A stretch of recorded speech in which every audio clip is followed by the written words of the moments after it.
একটা ভালো জীবন গড়তে গেলে ডেইলি কি প্রোডাক্টিভ হতে হয়। সকাল ৮টায় আমার ক্লাস ছিল, তাই ঘুম থেকে উঠে রেডি হয়ে বের হয়ে পড়লাম।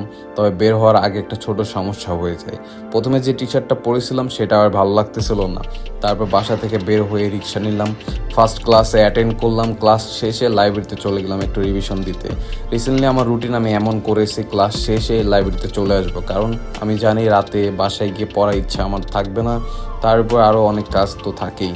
ক্লাস আরেকটা ছিল, ওইটা শেষ করে আপন মাঠে চলে আসি, যেহেতু সেম ওয়েতে পড়বে। কিছু নেওয়ারও ছিল, কিছুদিন থেকে আমি ভাবতেছি। বাসায় ফিরে শাওয়ার নিয়ে লাঞ্চ করলাম, তারপর যে জিনিসগুলো কিনেছি ওগুলো বের করে রেখে দিলাম। কিছুক্ষণ রেস্ট নেওয়ার পর শুরু করলাম আমার নতুন একটা প্র্যাকটিস, ইংলিশ শ্যাডোয়িং। আমি ইংলিশ বুঝতে পারি, কিন্তু বলতে গেলে আমি প্রবলেম ফেস করি।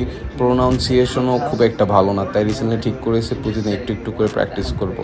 এরপর প্রি ওয়ার্কআউট মিল প্রিপেয়ার করলাম, 2টা ডিম, ডাল, কিউকাম্বার। কিছুক্ষণ তারপর ফোনে স্ক্রল করি, কখন যে ঘুমিয়ে পড়লাম নিজেও জানি না। ঘুম থেকে উঠে দেরি না করে রেডি হয়ে চলে গেলাম জিমে।